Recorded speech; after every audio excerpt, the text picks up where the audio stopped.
Tanya. We are your hosts, and welcome to this podcast.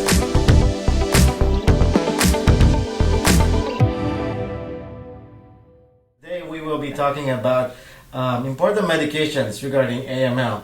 Previously on our podcast, Dr. Lo have discussed with us some of the treatment options for patients who have AML, especially the ones that are frail, which we give certain medications in here.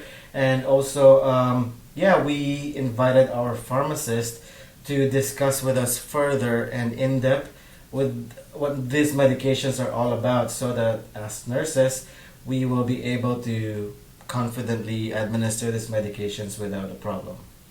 Yeah, to quickly review, induction part of the treatment happens in the hospital where patients receive a 7+3 treatment and stay in the hospital for about a month for supportive care after, such as blood transfusions and platelet transfusions. That's for a fit and healthy person who can tolerate the 7+3 treatment. Frail and elderly generally receive a hypomethylating agent, which is decitabine or Vidaza in combination with venetoclax here at the infusion center. So in this podcast, like Ian already mentioned, we're going to go a little further and discuss these medications in depth in regards to their side effects, things to look out for. Labs, yeah. So without further ado, please welcome Megan Gulley.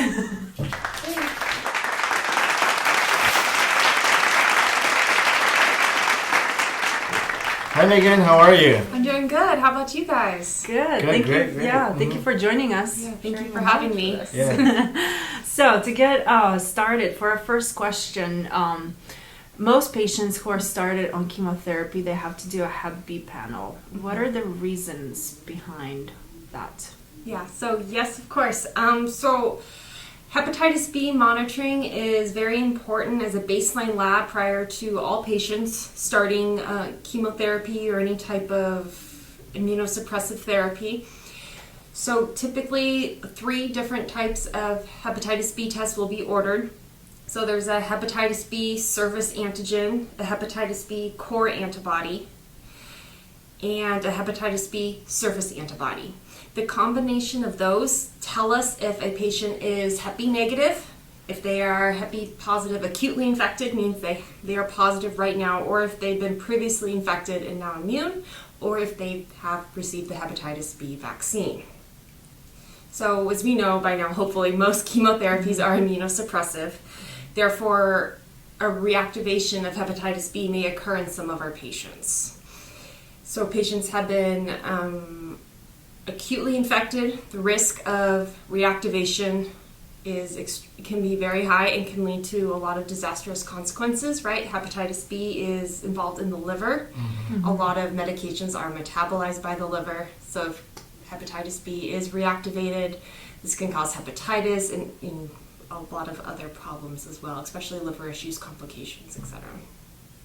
So one other thing that we need to remember, nurses, pharmacists, physicians, is that if a patient is positive for hepatitis B infection, most of the time we should not delay treatment. Mm-hmm. Therefore, in our institution, we'll commonly see if the labs are pending, right, we'll still treat. Mm-hmm. We'll follow up later. Mm-hmm. And if the patient is positive, our standard is to use entecavir daily. I see. Is that for duration of treatment? Typically for the duration of treatment, and it can be longer. I know I've seen a couple of patients that will do it for a year after treatment. Oh, wow. If they are on an adjuvant therapy, they stop. Okay. Etc. Just to make sure to prevent that reactivation if possible. All right. Yeah.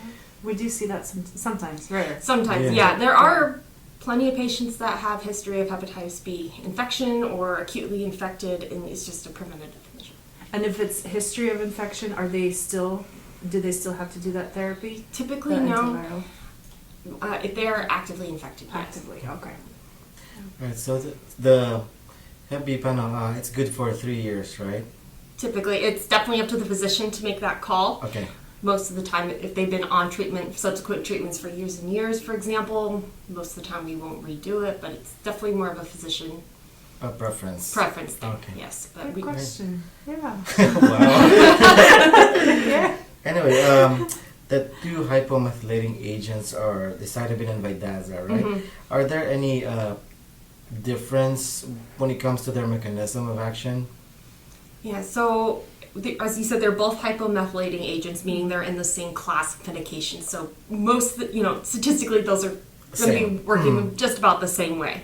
So they, as I said, they are hypomethylating agents, and as Dr. Law mentioned in her last podcast, they are typically used for patients with AML in the AML setting, right? They have other indications as well, but who are not as fit for more of the intensive chemotherapy, such as the induction and consolidation and perhaps transplant. So we're in a very selective group of patients here. Although they're less likely to produce a long-term response, they definitely have their place in therapy because they can help control the disease and while preserving quality of life, reducing transfusions, and helping out. Yeah.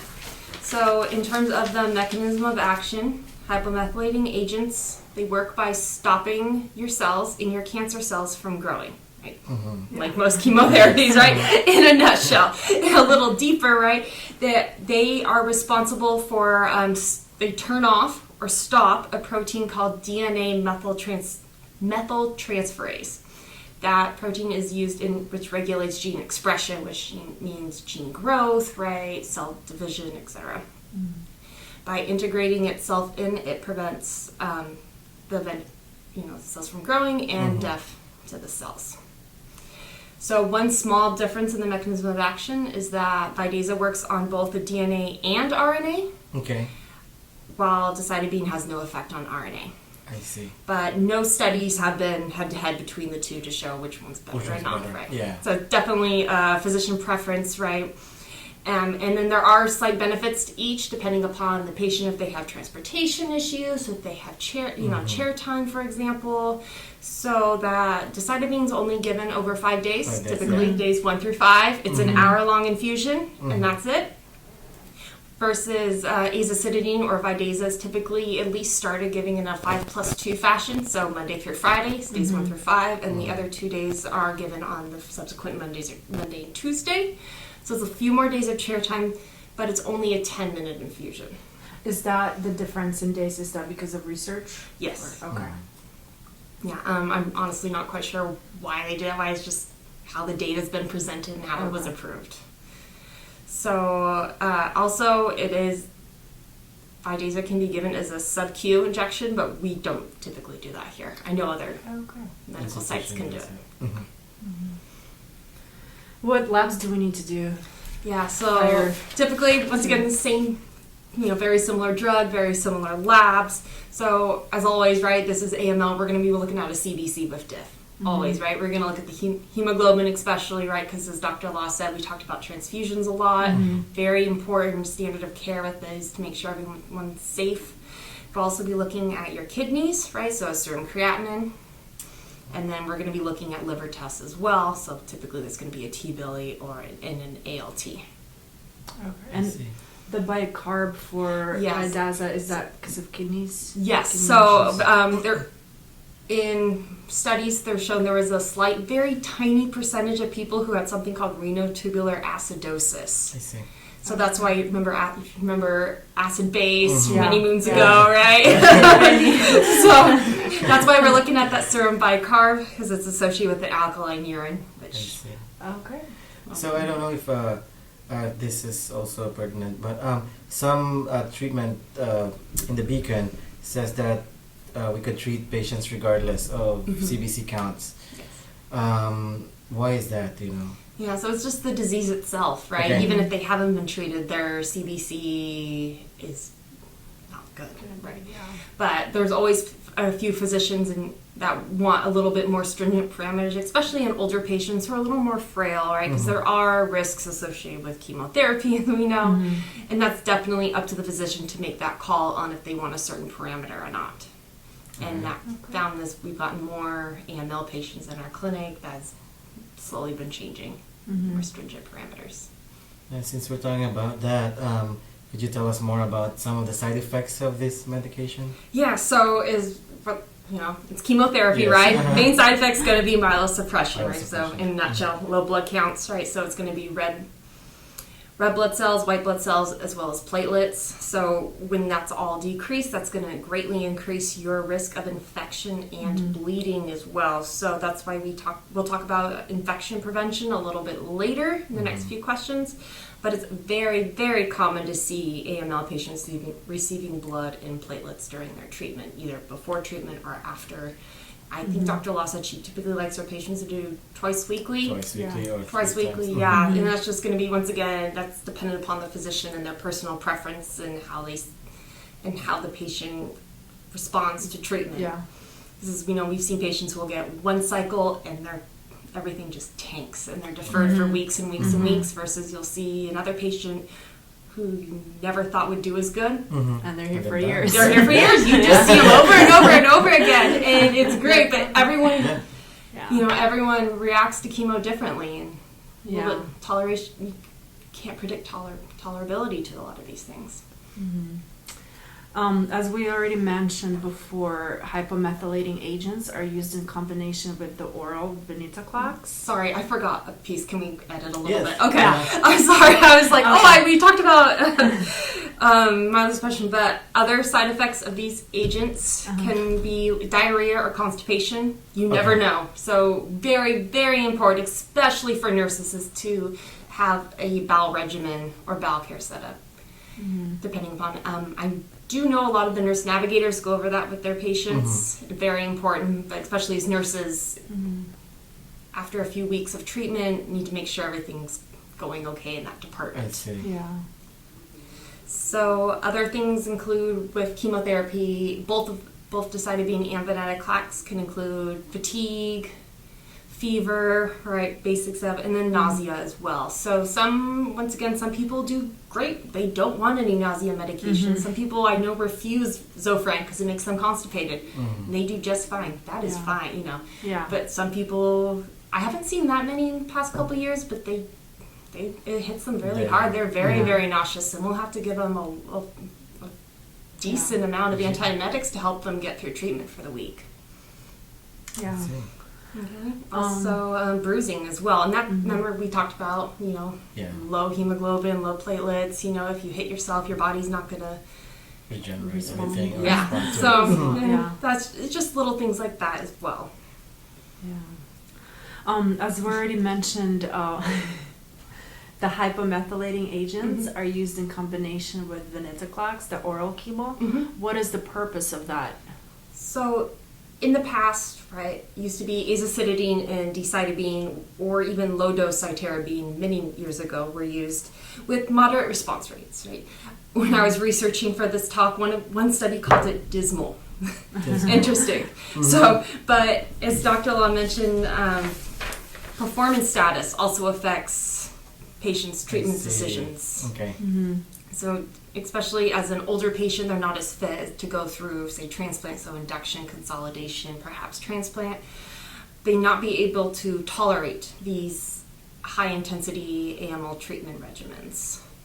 So, studies have shown there's a huge need for this type of treatment. They went through it, and they found that adding venetoclax to the standard of care at the time, which is either Vidaza or decitabine, showed a synergistic effect. Wow. Oh, okay. With virtually almost the same amount of side effects. So, but with similar tolerability. So really interesting. So So venetoclax, the mechanism of action is it inhibits a protein called BCL2. So studies have shown that AML cells have high levels of a protein called BCL2, right? And then in the cancer cells, these apoptotic proteins bind to this BCL protein on the mitochondria that prevents the cancer cells from dying, kind of hides them. Don't worry. So venetoclax selectively binds to this BCL2 protein, displaces that apoptotic protein, which then basically unveils the cancer cell and allows it your body's natural defenses, inhibits cell and die. So adding venetoclax to these hypomethylating agents, as we talked about, shows improved response rates since they synergistically work together. With the death of these cancer cells, it allows for more room for the healthy cells in the bone marrow and you can slowly get better, have symptom improvement, etc. And they do have to do a lot of blood work for that. Yes. Drink a lot of water. Yes, we'll definitely talk about that in a little bit.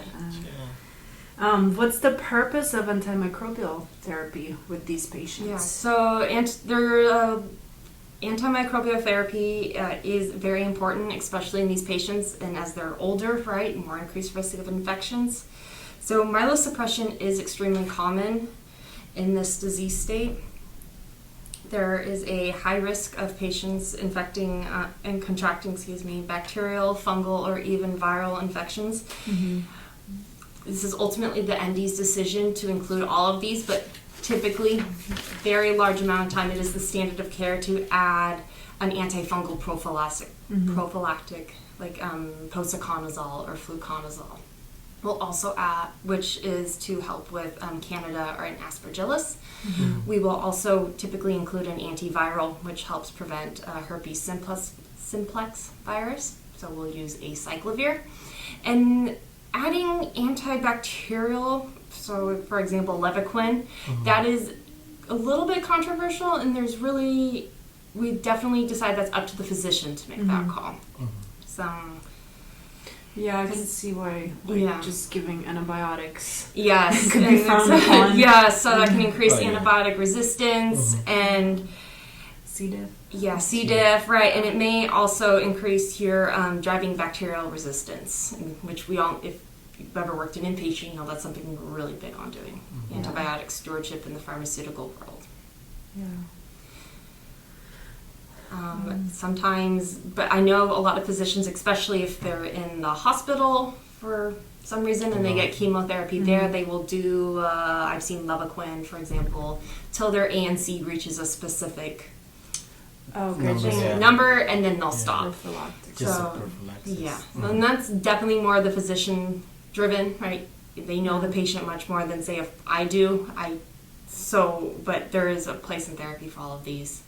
One thing from a pharmacy point of view is with, like, say, posaconazole or fluconazole, we'll talk about this a little bit later, is a venetoclax ramp up. So if you've ever noticed, they'll start low, right? And then the doses will slowly increase, and then they'll dose back down. If you've ever looking on those patients, you'll see some of those. And that is due to, there's a drug-drug interaction with the venetoclax. So we'll lower the dose of the venetoclax to keep it, studies have shown it keeps it in the same appropriate level drug in the interaction body. with the antimicrobial therapy? With the antifungal, so the posaconazole. Oh, okay. I see. Yeah.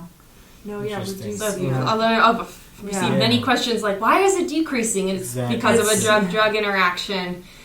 And it's not for everybody. Correct. Yeah, so it's like different. Yeah, and the doses do depend on if the patient's receiving posaconazole versus fluconazole, for example. I see. Oh, okay, yeah. So, I hope you don't mind me asking, why did you say depending on if they're getting the fluconazole or the other one? Yeah, so for example, a patient may have a severe reaction or anything. I rarely have ever seen a patient without antifungal medication. But if for some reason, so I can't think of one off the top of my head. Right. But we know that venetoclax, they are primarily monitored by physicians, doctors. Yes. But if they're here, if patients, we treat patients here who have hypermethylating agents, they're taking venetoclax, what do you think we should monitor them for? Yeah, so especially in the first cycle of chemotherapy, this may be done in the hospital, right? Or this may be done outpatient here. And that's, once again, that's a physician decision. But the biggest thing I'm going to personally look for is going to be tumor lysis syndrome. I see. Right, so the major study that added venetoclax to a hypomethylating agent, and the study was either Vidaza or decitabine, had very little to no increase in tumor lysis syndrome, but it can always be a risk with anyone with a lymphoid malignancy. And it's something we need to be especially aware of in the older population because of the risks that it generate. So for tumor lysis syndrome, we try to prevent this by adding on allopurinol, usually typically start the day of or the day before the chemotherapy is supposed to start, and then go for about 10 days or 10 so. days, yeah. Mhm. Sometimes it can be longer, but the, I would say about 75% is always about 10 days or so. Another thing we'll do is a venetoclax ramp up, as I kind of hinted at a little bit earlier. We'll start them low, and then the dose will increase. And then we'll lower it back down due to the drug-drug interaction. So during that time, right, with tumor lysis syndrome, extremely important the patient stays well hydrated. Okay. Yeah, that's actually part of the directions. Yes. When you look at the dose increase per day, it tells you like how much water they have to drink. So on average about 2 liters, right? So sometimes patients may even have to come in for hydration. Yeah. If they're not, able to drink as much for any particular reason. So one thing I read was we don't recommend about 6 to 8, even before. So 6 to 8 glasses of water prior to treatment a few days before. In addition, we're also going to be checking for labs. That can be a huge indicator of tumor lysis syndrome, right? So we're going to be checking, CBC, serum creatinine, right? But we're also going to be checking for potassium, calcium, phosphorus, and uric acid. Because when tumor lysis, right, when the cell explodes, it's going to release all of its stuff, which is typically, all these things. Yeah, and and this can the monitoring for this can be daily, right? The patient's inpatient, and also can be every few days, a couple times a week, and that's definitely up to the physician to make that call on how often they want labs to be done. And patient transportation issues, right? COVID, for example, etc. Yeah. So common side effects of the combo agents in terms of there showed a slight increase in swelling, so edema, right? Also febrile neutropenia as well. So always, we always check on fevers, right? We've definitely seen many patients defer because they'll have low grade fever, and then fatigue, right? Hair loss? No. Hair loss, do they have a lot of hair loss? I honestly don't know. You guys, I don't think so. Yeah, it's typically just hair thinning. Right. Yeah. But it's not going to be like, say, doxorubicin, for example, or Taxol, where you kind of expect everything to go. But even medications that show no hair loss, patients may see, hair thinning, for example. You are disrupting actively growing cells. Yeah, so it's a common question. With is there a medication for hair growth? Just rubbing for a friend. Asking for a friend. Just kidding. We know that you like to do research, like read the latest studies, right? I believe you mentioned it. I like to read it when I know a patient's going to be on it, right? One of my biggest things is when I see a patient, I can make a much better connection if I read, say, the patient, the medication the physician wants to order, then I can research that study. But in terms of drug design, not my forte. Well, are you aware of any new drugs coming out for AML patients, or are there any studies that are being done? No, I personally don't know. I know we, for example, in our site, we do have a couple compassionate use medications. One is a derivative of venetoclax, and I know at least this patient's doing quite well on it. So it would surprise me to see, in a couple years, this come to term. For example, we've done many studies here. We do a lot of clinical trials in our department, and I've seen those from, phase 2, phase 3 studies be approved by the FDA and common in our department. So that's awesome. A couple multiple myeloma drugs. We did about 2-3 years ago. Now we almost had one a couple of weeks ago. So that's amazing. Very interesting. Yeah. In terms of futures of treatment, it wouldn't surprise me if we do a lot more genetic testing, right? And guys haven't seen, we're testing more and more. What are these cancer cells expressing, right? We can figure out what they're expressing and find something to target it. It can, greatly improve the survival. Additionally, we're doing other things, right? We're not for this patient population, but for other AML, we're doing like FLT3, so FLT3 inhibitors, right? So midostaurin, we're doing that inpatient, mostly with that group. We're also seeing more oral medications as well, rather than just IV. So adding on, right? Yeah. So venetoclax used to just fee by itself, and now we're adding it on. So it wouldn't surprise me if new studies are coming through looking at specific mutations and adding them to our current standard of care. And think of, for example, breast cancer and lung cancer, right? Yeah. We used to just do single agent immunotherapies, and now we're adding them onto chemo as well. Right. Lots of combinations. Yeah, lots of combinations, lots of different drugs. Yeah. A lot to think about in terms of side effects and labs and Yeah. administration too. Right. Oh, Well, very that's- useful, helpful information. Yeah, that's too much information. My nose is bleeding again. Yeah. But it's really helpful, Yeah. especially for us nurses here. And I hope that this is helpful to everyone because this is our information so that we could better care our patients. Know what to look for, preventative treatment too. Yeah, so takeaway from this podcast is that we are checking for signs and symptoms of tumor lysis syndrome, and patients are getting acyclovir on top of that. Acyclovir, right? Allopurinol, I mean. Allopurinol. Allopurinol for tumor lysis. tumor Yeah, lysis something syndrome. we Yeah. definitely think about. Yeah. And then they're getting antiviral and antibiotics by the doctor. Yeah. While on this medication. Labs, hydration. Yeah, lots of Fever. hydration, fever, Yeah. bowel regimen too, Yeah. right? 'Cause Bowel that regimen, you mentioned that can a make or lot. break someone's treatment week, right? Right. So, Yeah. Yeah. all right. Yeah. Thank you Lots for of being things. here. You guys are amazing. Thank Don't you know how so you guys much. do it out Yeah. there. I know we try. With your help. Yes, with your help. We always call you. Yeah. Well, anyway. But we'll do this again. Thank you for We'll do being this here. Yeah, thank Yeah, you. and thank you again. I hope you learned. And if you want to be a bone marrow donor, go to bethematch.org. Or Christine. Or Christine, yeah. All right. All right. You have a great day.